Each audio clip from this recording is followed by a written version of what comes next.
కృతజ్ఞతలు చెల్లిస్తున్నాను నాయన. తండ్రి, పాటల ద్వారాను, చిన్నపిల్లలు చెప్పినటువంటి కంఠత వాక్యం ద్వారాను నీ నామం మహింపరచబడిందని మేము విశ్వసిస్తున్నాం ప్రభువా.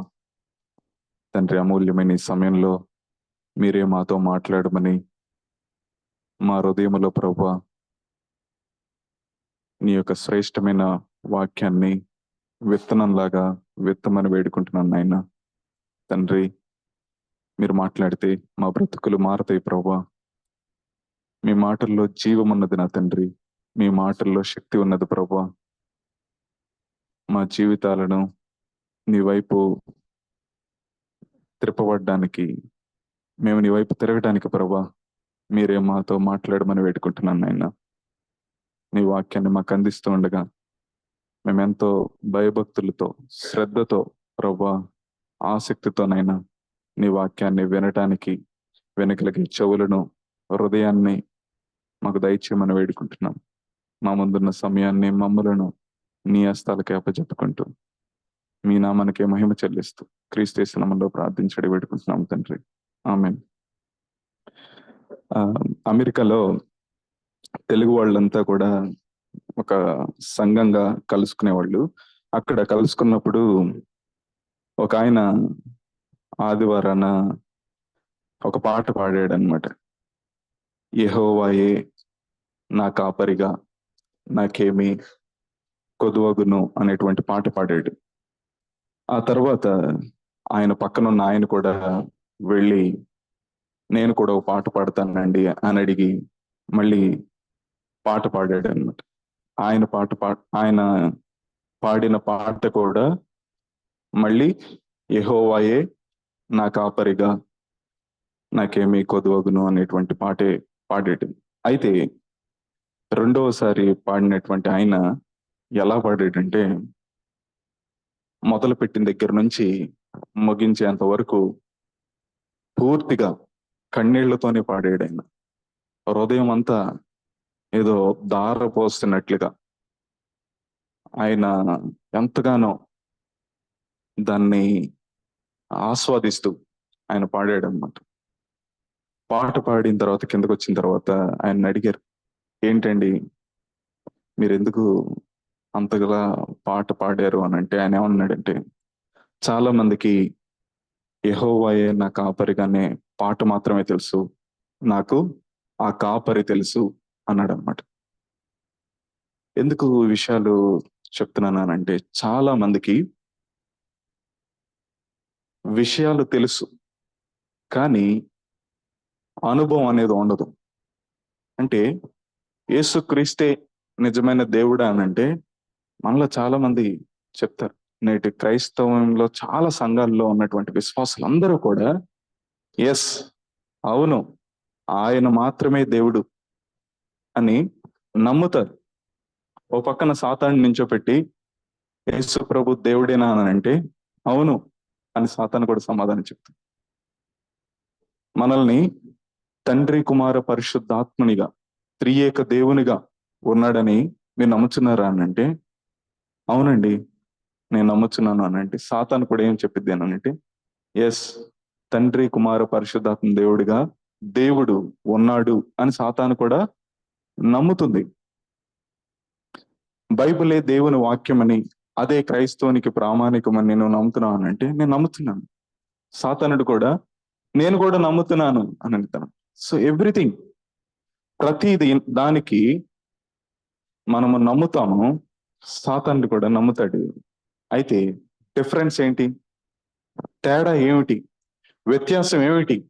నీకు సాతానుడికి ఉన్నటువంటి వ్యత్యాసం ఏమిటి అని అంటే, నీవు హృదయముతో విశ్వసించాలి, వాడు హృదయంతో విశ్వసించాడు. వాడి జ్ఞానముతో తెలుసు, వాడు ఇంటలెక్చువల్ బీయింగ్ అంటే వాడు ఏంటి అని అంటే జ్ఞానం, తలలో ఉన్నటువంటి జ్ఞానం వాడికి ఉంటది కానీ హృదయంలో పశ్చాత్తాపం అనేది ఉండదు.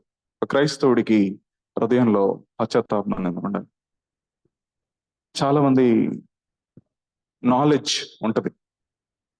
ఉంటుంది కానీ రెపెంటెన్స్ ఉండదు, మారు మనసు ఉండదు, పశ్చాత్తాపం ఉండదు, తిరిగి జన్మించిన అనుభవం ఉండదు. వాళ్ళు అందుకే బాప్తీసం తీసుకోవడానికి వెనకాడుతూ ఉంటారు, భయపడతా ఉంటారు. అష్యూరెన్స్ ఉండదు వాళ్ళకి, వాళ్ళు విశ్వసించలేరు. నిజంగా క్రీస్తు నా కోసం చనిపోయాడు అని నువ్వు నమ్ముతున్నావా అని అంటే నేను నమ్ముతున్నాను అని అంటారు. సో నమ్మటంలో ఏమీ లేదు, కానీ నమ్మటంలో మాత్రమే క్రైస్తవ్యం కాదు, కానీ నమ్మటంలో ఒక భాగం ఏంటనంటే మోర్ దాన్ 50%. ఇంకోటి ఏముంటుందనంటే విధేయత చూపటం, నేను నువ్వు కాదనుకోవటం, పూర్తిగా ఆధారపడటం అనేది నిజమైన విశ్వాసం. అయితే దేవునిని ఆరాధించేవాళ్ళు, దేవునిని స్తుతించేవాళ్ళు హృదయంతో దేవుణ్ణి స్తుతించాలి. ఆ రోజు ఆయన పాట పాడినప్పుడు ఆయన హృదయంతో దేవుణ్ణి ఆరాధించాడు, ఆయన హృదయంతో దేవుణ్ణి స్తుతించాడు. చాలా మంది ఈ విషయాలు అర్థం చేసుకోలేకపోతున్నారు, చాలా మంది. అందుకే సంఘాల్లో ఎలా చెప్తారనంటే ఉమ్, మీరు దేవునికి మీరు దేవునికి దశంభాగం ఇవ్వాలి, మీరు దేవునికి ఆ 10% ఇవ్వాలి అని వాళ్ళు చెప్తారనమాట. సో గాడ్ మనల్ని ఎప్పుడైనా ఆ నువ్వు నాకు 10% ఇస్తే చాలు అని ఎప్పుడు ఆయన అనలేదు. ఆయన ఏమన్నాడంటే సంపూర్ణంగా నువ్వు నాకు కావాలి, 100% నువ్వు నాకు కావాలి అని అన్నాడు. యేసు ప్రభు ఈ లోకంలో జీవించినప్పుడు ఆయన 10% మాత్రమే మనకు అర్పించుకున్నాడా? కాదు, ఆయనకు 100కి 100% ఆయన మన కొరకు సమర్పించుకున్నాడు, అప్పగించుకున్నాడు. త్యాగపూరితంగా తన ప్రాణాన్ని పూర్తిగా మనకు అర్పించుకున్నాడు అనే విషయం చాలా మందికి అర్థం కావట్లేదు.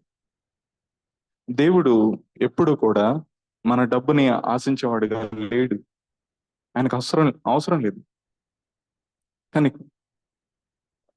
చాలా మట్టుకి ఏం జరుగుతుంది అని అంటే మనీ అనేది ఒక ఇంపార్టెంట్ ఫ్యాక్టర్ గా చాలా మంది దాన్ని పరిగణించి దాన్ని బోధిస్తున్నారు. ఎందుకు అని అంటే వాళ్ళకి అర్థం కావటం లేదు, హృదయంతో వాళ్ళు దేవుణ్ణి తెలుసుకోలేకపోతున్నారు. కాబట్టి వాళ్ళు నడిపే సంఘాలను కూడా తప్పుదోవ పట్టించేటువంటి ప్రయత్నాన్ని వాళ్ళు చేస్తా ఉన్నారు. కానీ యేసు ప్రభు ఈ భూమి మీద జీవించినప్పుడు ఆయన దగ్గరికి బాగా ధనవంతుడైనటువంటి ఒక ఆయన వచ్చాడు. ఒకవేళ యేసు ప్రభు ప్లేస్ లో ఇప్పుడున్న పాస్టర్లను పెడితే వాళ్ళకి చాలా మర్యాదలు ఇస్తారు. సార్ మీరు వచ్చారండి సార్, మీరు చెప్తే నేనే పరిగెత్తుకుంటూ వచ్చాను కదా ఇంటికి. బట్ గాడ్ ఏమన్నాడంటే ఫస్ట్ నువ్వు వెళ్ళి నీ ధనం అంతా అమ్మేసేయి, ధనం లేకుండా నువ్వు ఒక్కడిగా నాతో రావటానికి ఇష్టపడితే అప్పుడు నన్ను వెంబడించు అని అన్నాడు. దేవుడు కోరుకుంటుంది ధనాన్ని కాదు, ఆ వ్యక్తిని కోరుకుంటున్నాడు. అందుకే నాకు నీ ధనం వద్దు, నీ ధనాన్ని వెళ్ళి బేదలకు ఇవ్వు, నువ్వు ఒంటరిగా వచ్చి నన్ను సేవించు, నన్ను వెంబడించు, నాతో ఉండు అని అన్నప్పుడు ఆ వ్యక్తి చిన్నబుచ్చుకొని వెళ్ళిపోయాడు. ఈరోజు చాలా సంఘాలు ఆ విధంగా లేవు. దేవుడు చూస్తున్నాడు, అరే మీరు నన్ను ఆరాధిస్తున్నారని మీరు తలంచుకుంటున్నారు, మీ తలలో ఊహించుకుంటున్నారు, కానీ మీ హృదయంలో అది లేదు, మిస్ మ్యాచ్ అవుతుంది, ఎక్కడో జాయింట్ అవ్వట్లేదు, కలవటం లేదు, అసలు పొంతన లేదు మీరు చెప్పేదానికి మీరు చేసేదానికి అన్నట్లుగా దేవుని వాక్యం మనకు బయలుపరుస్తా ఉంది. వాళ్ళు చాలా చాలా చేస్తా ఉంటారు. వేరే వేరే చోట్లకి ఇజ్రాయెల్ వెళ్ళాలి. మా ఫ్రెండ్ ఒక ఆయన ఎప్పుడు కూడా నన్ను మాట్లాడి మేము ఎప్పుడు కలుసుకున్నా కూడా ఆయన మా మాటల్లో కనీసం ఒక్కసారైనా సరే, చచ్చేలోపు ఒక్కసారైనా సరే యెరూషలేము వెళ్ళి రావాలిరా, యేసు ప్రభు కాలి నడకతో నడిచినటువంటి ప్రాంతాల్లో నేను నడవాలి. ఎక్కడైనా బైబిల్లో మనకు ఆనవాలు ఉందా అంటే లేదు. ఆయన నన్ను వెంబడించమన్నాడు, కానీ నేను నడిచిన ప్రాంతాల్లో వెళ్ళి తిరగమని చెప్పలేదు ఆయన. చాలా మందికి దేవుడు సరిగ్గా అర్థం కాలేకపోతున్నారు. అన్ని మతాల్లో కూడా పిలిగ్రిమ్స్ అంటానంటే వాటిని పర్యటించేటువంటి ఒక మంచి ప్లేస్లు అనమాట, అంటే హోలీ ప్లేసెస్. అక్కడికి వెళ్తే ఏదో జరుగుతుంది, అక్కడికి వెళ్తే ఆశీర్వాదం వస్తుంది, అక్కడికి వెళ్తే స్వస్థత వస్తుంది అనేటువంటి వాడు మూఢ నమ్మకాల్లో చాలా మంది, క్రైస్తవ్యమే కాదు అనేక మతాలు అలాగే ఉన్నాయి. నిజానికి క్రైస్తవ్యం కూడా కొన్ని చోట్ల దాన్నే ప్రోత్సహిస్తుంది, దాన్నే బోధిస్తుంది, దాన్నే నమ్మేలా జనాల్ని మభ్యపెట్టి తప్పుదోవని నడిపిస్తుంది. కానీ బైబిల్ ఎక్కడ కూడా నువ్వు అక్కడికి వెళ్ళు ఇక్కడికి వెళ్ళు అని యేసు ప్రభు చెప్పలేదు. ఆయన ఏమన్నాడంటే నువ్వు నా దగ్గరికి రా అన్నాడు. నువ్వు నా దగ్గరికి రా, ప్లేసెస్ కాదు, నువ్వు నా దగ్గరికి రా అని అన్నాడు. నేనేం చెప్తున్నాను అని అంటే తలలో ఉన్నటువంటి విశ్వాసానికి హృదయంలో ఉన్న విశ్వాసానికి చాలా తేడా ఉంది. యేసు ప్రభు తెలుసు నేను క్రైస్తవుణ్ణి అని నువ్వు తలలో విశ్వసిస్తే నీకు దేవుడు ఎప్పుడు కూడా అనుభవపూర్వకంగా అర్థం కాడు. హృదయంలో ఆయన నువ్వు ఎరగాలి, హృదయంలో ఆయన నువ్వు తెలుసుకోవాలి, హృదయంలో ఆయన ప్రతిష్ఠించబడాలి, ఆయన కొరకే మనము జీవించాలి. యేసు ప్రభు నా కోసం చనిపోయాడు, యేసు ప్రభు పాపుల కోసం మరణించడానికే వచ్చాడు అని మనలో ప్రతి ఒక్కరం నమ్ముతాం, చెప్తాం. కానీ దేవుడు ఏమనుకుంటున్నాడంటే మనము అంత మాత్రమే కాదు, మనము ఇంకొక మాట కూడా చెప్పాలని దేవుడు ఇష్టపడుతున్నాడు. ఏంటి ఆ మాట అనంటే నేను కూడా క్రీస్తుతో సిలువ వేయబడి ఉన్నాను. యేసు ప్రభు సిలువ వేయబడ్డాడు అనేది ఒక పాట అయితే, నువ్వు చెప్పాల్సినటువంటి నువ్వు జీవించాల్సినటువంటి విధానము, నీ యొక్క టెస్ట్ మనీ ఏంటనంటే నేను కూడా క్రీస్తుతో సిలువ వేయబడ్డాను. ఏంటిది సిలువ వేయబడ్డం అంటే? ప్రాచీన స్వభావం, అంటే నీ పాత స్వభావం. ఒకప్పుడు పాపానికి బానిసగా ఉన్నావు, ఒకప్పుడు పాపాన్ని చేసుకుంటూ పాపాన్ని ఆనందిస్తూ పాపంలోని మునిగి తేలుతూ ఉన్న మనము ఇప్పుడు అదే పాపాన్ని అసహించుకోవటం సిలువ వేయబడ్డం. ఆ పాపాన్ని కాదనుకోవటం, ఆ పాపాన్ని విడిచిపెట్టడం, ఆ పాపాన్ని వద్దనుకోవటం క్రైస్తవ జీవితం. ఇది దేవుడు కోరుకుంటున్నటువంటి జీవితం. దేవుడు 10% అడగట్లేదు, దేవుడు మనల్ని 100కి 100% అడుగుతున్నాడు. దేవుడు మన ఆస్తిపాస్తులను అడగట్లేదు, దేవుడు మనలనే కోరుకుంటున్నాడు. మనము తన అడుగు జాడల యందు నడవాలి అని అంటే ఆయన నడిచిన ప్రాంతాల్లో కాదు, ఆయన నడిచిన విధానంలో మనం నడవాలని ఆయన కోరుకుంటున్నాడు. ఇందులో జీవం ఉంది. నేను చాలా సార్లు మీకు చెప్పాను. ఏంటి అని అంటే many are surviving but only some are living. అంటే చాలా మంది బ్రతుకుతున్నారు కానీ జీవించడం లేదు. జీవించడం లేదు. బ్రతకడానికి జీవించడానికి చాలా వ్యత్యాసం ఉంది. ఐసియులో ఒక వ్యక్తి వెంటిలేటర్ మీద ఉన్నాడు. ఇప్పుడు ఆయన ఏంటి డాక్టర్ గారిని అడిగాం అనుకోండి, బ్రతికే ఉన్నాడండి, హార్ట్ బీట్ బాగానే కొట్టుకుంటుంది అని అన్నట్టు. కానీ ఆయన మాట్లాడగలడా? మాట్లాడలేడు. తిరిగి లెగవగలడా? లెగవలేడు. నవ్వగలడా? లేదు. నీ మాటలు వినగలడా? లేదు. నీకు ప్రతిస్పందించగలడా? లేడు. కానీ ఆయన బ్రతికే ఉన్నాడా అంటే ఎస్, బ్రతికే ఉన్నాడు. ఈరోజు క్రైస్తవ్యంలో చాలా మంది బ్రతుకుతున్నారు కానీ జీవించటం లేదు. ఏంటి జీవించటం లేదు అని అంటే క్రైస్తవ జీవితాన్ని వాళ్ళు జీవించటం లేదు. ఒక బోర్డు పెట్టి నేను క్రైస్తవుణ్ణి అని అనుకుని వాళ్ళు తలంచుతున్నారు కానీ అంతరంగంలో ఆ సీల్ ఓపెన్ చేసి చూస్తే నిజానికి నువ్వు జీవిస్తుంది నీ జీవితమే. ఈ లోక జీవితాన్ని నువ్వు జీవిస్తున్నావు, ఈ లోక సంబంధిగానే నువ్వు జీవిస్తున్నావు. దేవునికి నీకు ఎటువంటి సంబంధం లేకుండా తెగిపోయిన వ్యక్తిగానే నువ్వు జీవిస్తున్నావు. కానీ నువ్వు ఒక ముసుగేసుకొని క్రైస్తవుణ్ణి అని సంబరపడిపోతా ఉన్నావు. దేవుడు దాన్ని అంగీకరించడం లేదు. చాలా మంది జీవించటం లేదు. మన సంఘము జాక్టునేన్ గారు చాలా సార్లు చెప్తున్నప్పుడు ఆయన చెప్పేటువంటి ఒక విషయం ఏంటి అనంటే ఇన్ని సంఘాలు ఉండగా మళ్ళీ సిఎఫ్సి ఎందుకు స్టార్ట్ చేయాల్సి వచ్చింది అని అంటే మేము వాక్యానుసారంగా సంఘాన్ని కట్టాలని నిర్ణయించుకున్నాము, అందుకే సంఘాన్ని స్థాపించాము. నిజమైనటువంటి క్రైస్తవ్యాన్ని ఈ ప్రపంచానికి, ఈ దేశానికి, మా ప్రాంతాల్లో చూపించడానికి మేము ఈ సంఘాన్ని ఏర్పాటు చేశాము. దేవుడు దేన్నైతే కోరుకుంటున్నాడో, దేవుడు దేన్నైతే ఆశిస్తున్నాడో ఆ విధంగా జీవించటం ఎలాగో చూపించడానికి, దేవుడు జీవించడానికి ఈ సంఘాన్ని ఏర్పాటు చేసుకోవడానికి అవకాశం ఇచ్చాడు, కృప చూపించాడు అని చెప్పి ఆయన సాక్ష్యంగా ఆయన చెప్తా ఉంటాడు. అందుకే సిఎఫ్సి సంఘాల్లో ఎప్పుడు కూడా ధనం కావాలి, కానుకలు వేయండి, దశంభాగాలు ఇవ్వండి అని ఎక్కడ కూడా మనం వినం. విజయవాడ చర్చిలో కూడా మనం ఎప్పుడు దాన్ని ఎంకరేజ్ చేయం, దాన్ని ప్రోత్సహించం. ఇన్ఫాక్ట్ మీ పరిస్థితులు చూసి తెలిస్తే ఇంకేమంటానంటే, మీరు అసలు వేయొద్దు, సాహసించొద్దు, మీరు ఆ నిర్ణయాలు, ఆ పాయింట్స్ అన్ని ఫాలో అయితేనే మీరు వేయండి అని మనం చెప్పాం.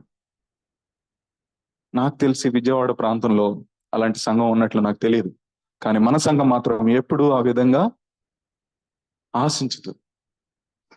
ఇది మనము గర్వించడానికి మనం చెప్పడం లేదు, కానీ దేవుడు నిజంగా దేన్నైతే కోరుకుంటున్నాడో దాన్నే మనం ఇవ్వాలి. దేవుడు సజీవ యాగంగా మిమ్మల్ని మీరు దేవునికి అర్పించుకోండి, అది నిజమైన ఆరాధన అని దేవుని వాక్యం సెలవిస్తుంది. నేను మన చర్చ్లో ఆల్మోస్ట్ నేను వచ్చి 2.5-3 years అవుతుంది. నేను గమనించాను, మొదటి మెసేజ్ అయిన తర్వాత మైక్ తీసుకుని ఆరాధించండి అని చెప్పినప్పుడు చాలా మంది ఆరాధిస్తూ ఉంటారు. కానీ ఒక విషయాన్ని నేను గమనించింది ఏంటంటే, సరైన ఆరాధన అంటే, సరైన ప్రార్థన అంటే కొంతమందికి తెలియదేమో అని అనిపించింది నాకు.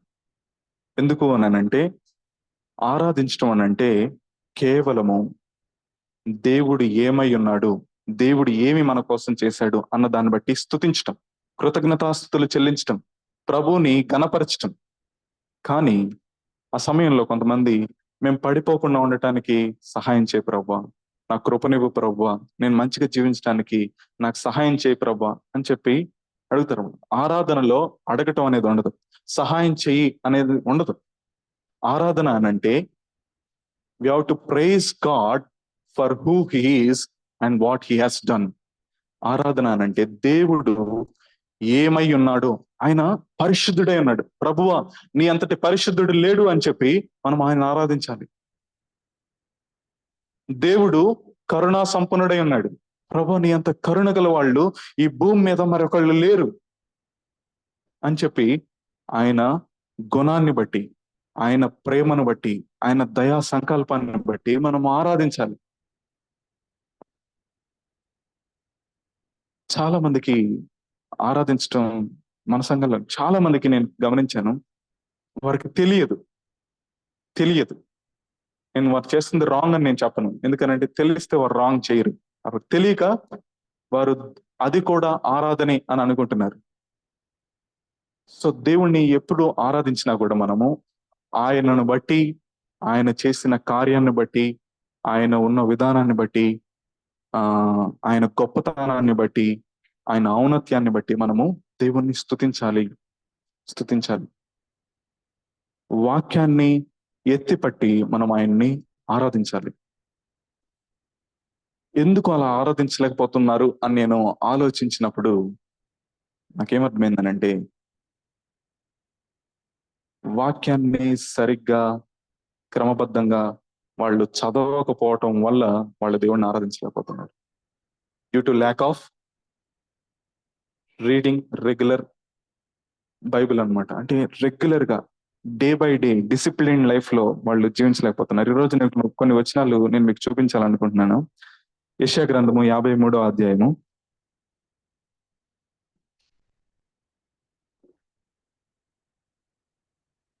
యెషయా గ్రంథము 53వ అధ్యాయము 3వ వచనం నుంచి ఈరోజు మనము కొన్ని విషయాలు ధ్యానిద్దాం.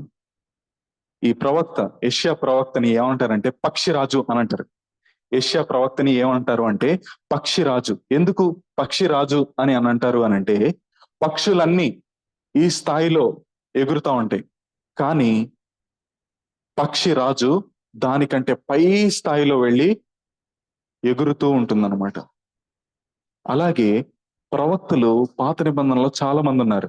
ప్రవక్తలంతా ఒకెత్తైతే యెషయా ప్రవక్త మాత్రం దానికంటే పైగా, ప్రవక్తల కంటే ఒక అడుగు పైగా ఆయన ఉండి క్రీస్తు ప్రవచనాలు, క్రీస్తుని గురించినటువంటి ప్రవచనాలు ఎన్నో యెషయా గ్రంథంలో ఆయన ప్రస్తావించడం జరుగుతుంది అనమాట. దాదాపు యేసు క్రీస్తు కంటే 700 సంవత్సరాల ముందు ఈ అధ్యాయం రాయబడింది.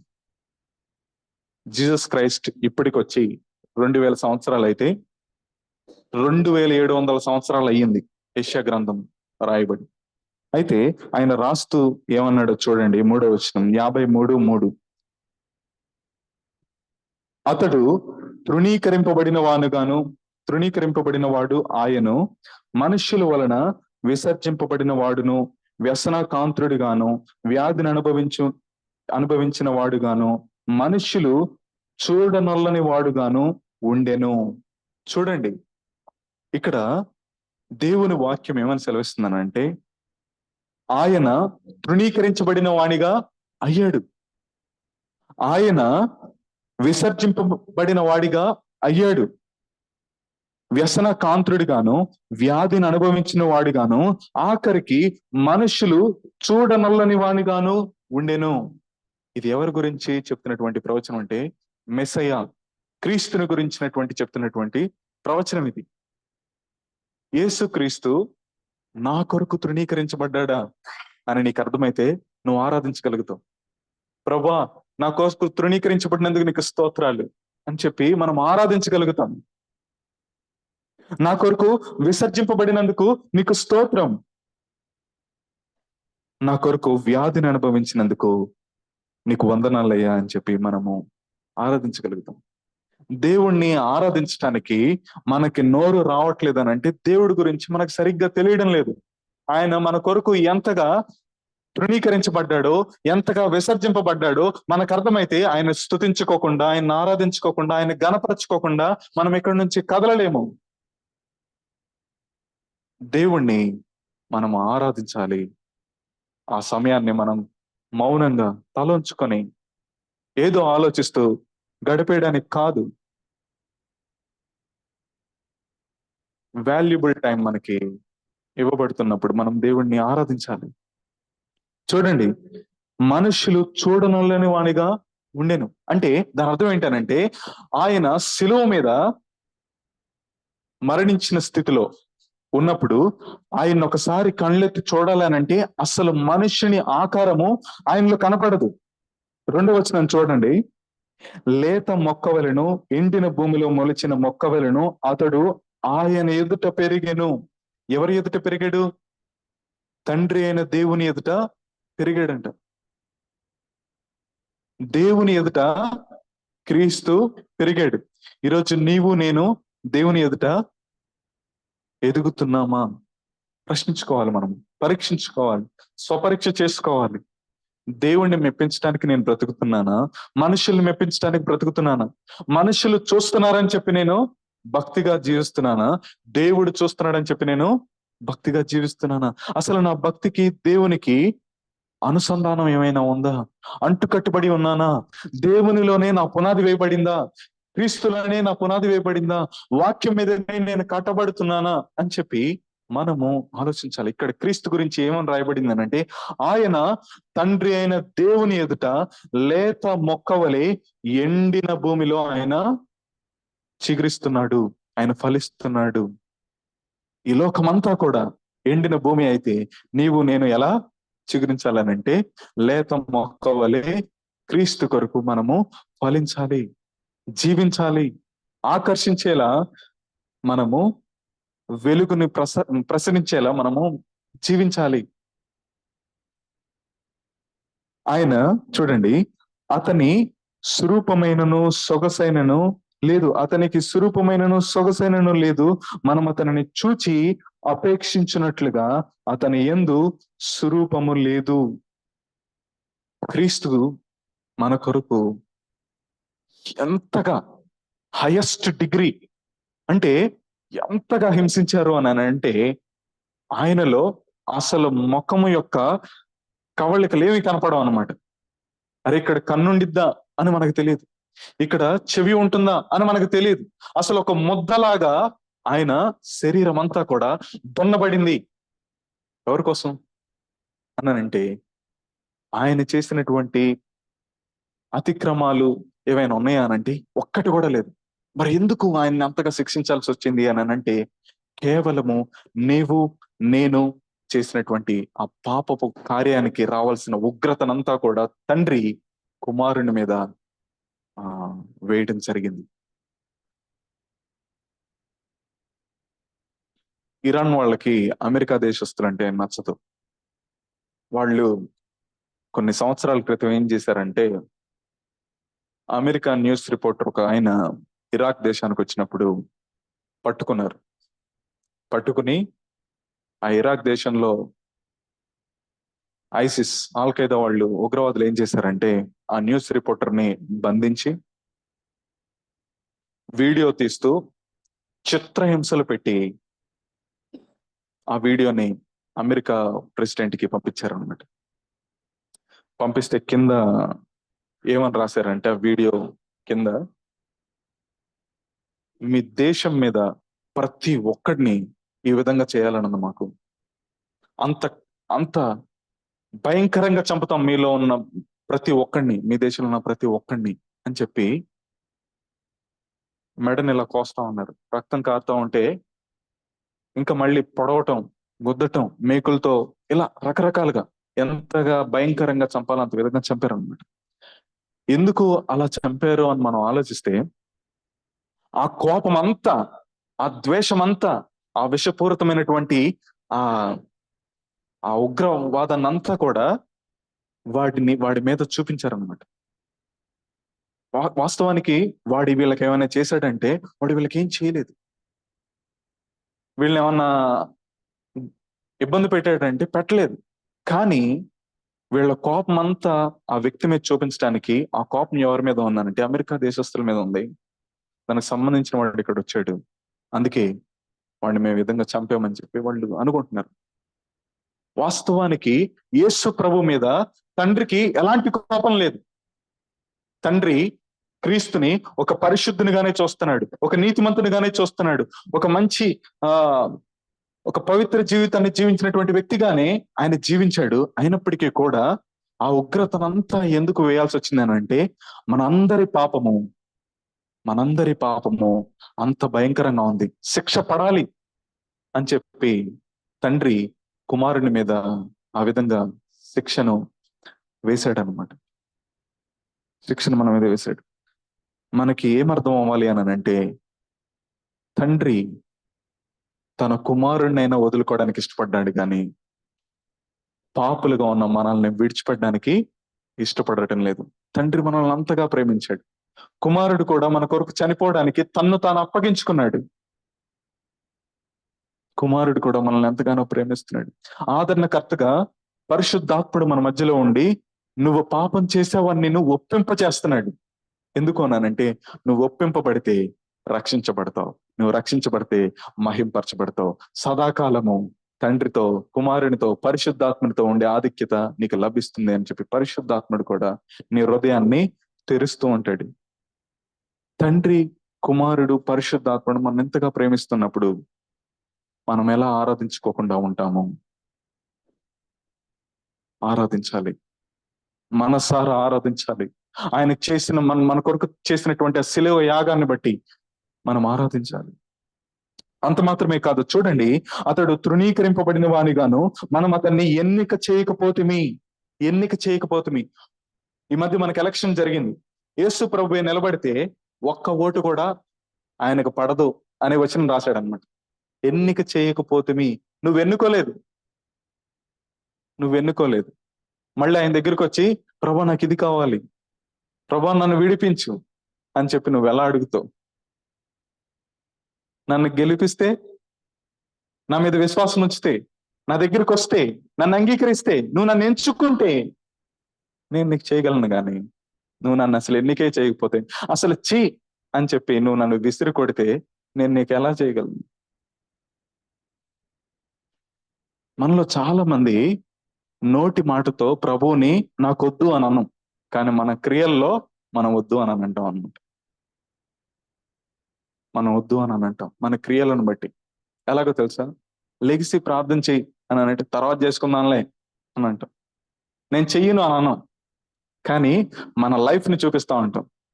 బొక్క బోరలుగా పడుకుని తర్వాత చూసుకుందాంలే అని అనుకుంటాం.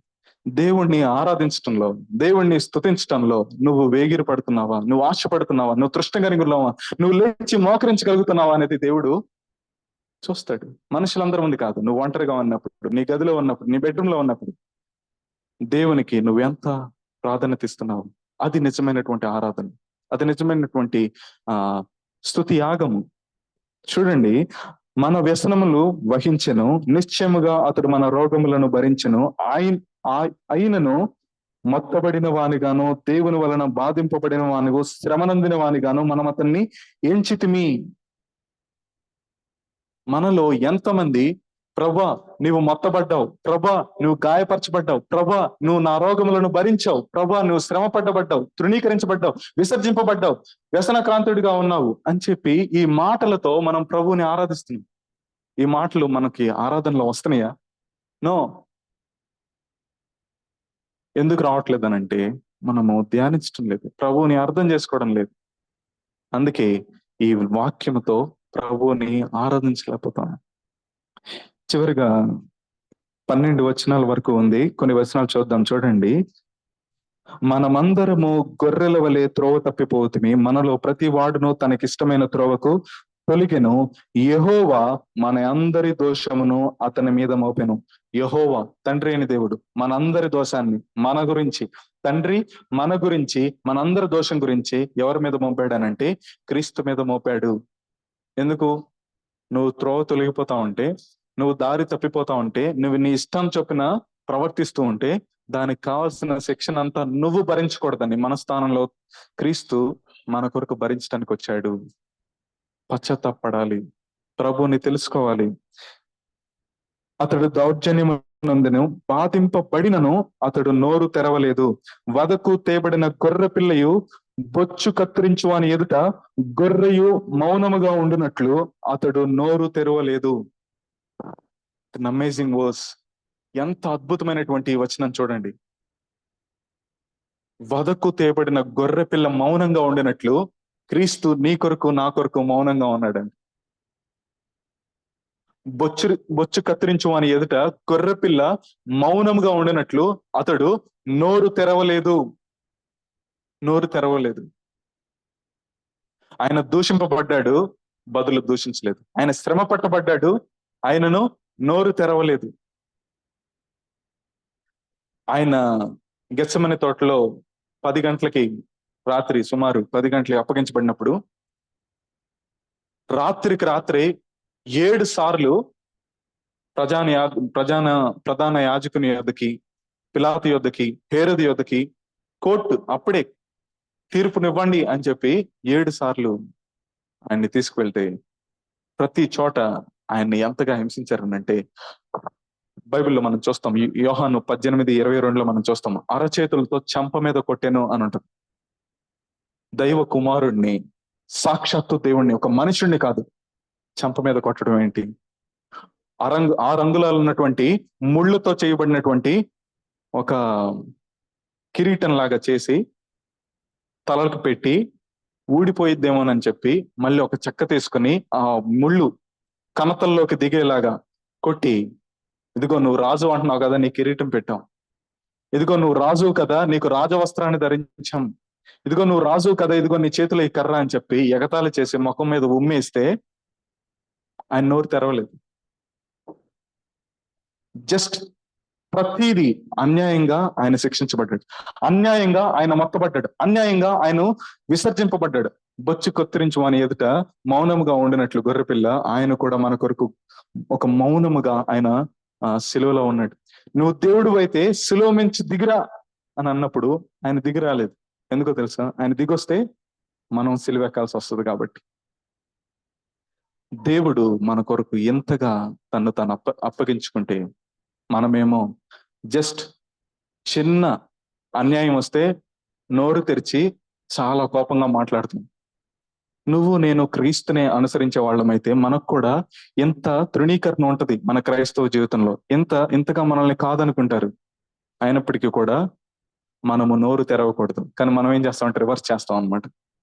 మనం నోరు తెరుస్తాం. దేవుణ్ణి ఆరాధించాలంటే ఏమో నోరు తెరవలేం. పోట్లాడు, వెళ్ళి గొడవపడు, చూసుకో వాడంతా చూడు అన్నప్పుడేమో నోరు ముయ్యమన్నా కానీ నోరు తెరుస్తూనే ఉంటాం అనమాట. కానీ గాడ్ అలా కాదు.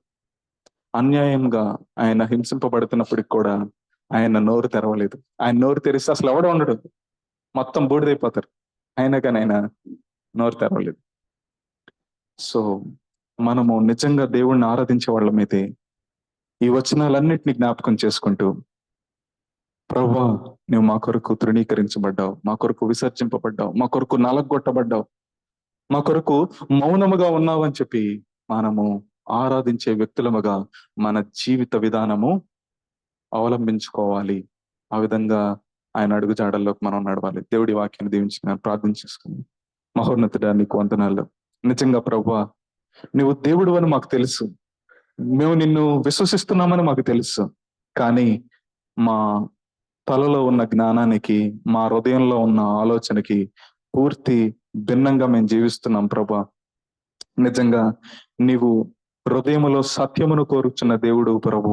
మా హృదయంతరంగాలతో నిన్ను స్తుతించాలని, నీవు ఏమై ఉన్నావో, నీవు మా కొరకు ఎంతగా నలగొట్టబడ్డావో దాన్నంతటినీ స్మరించుకుంటూ ప్రతి దినము నిన్ను ఆరాధిస్తూ, సేవిస్తూ, నిన్ను గణపరుస్తూ ఉండేటువంటి జీవితాన్ని జీవించాలని మరొక్కసారి మీరు మాకు జ్ఞాపకం చేసినందుకు నీకు వందనాలు చెల్లిస్తూ, విన్న వాక్యాన్ని మాలో ఫలింప చేయమని, నిజమైన ఆరాధికులుగా మమ్మల్ని నీ వైపు త్రిప్పమని నీ చేతులకు అప్పగించుకుంటూ, క్రీస్తు యేసు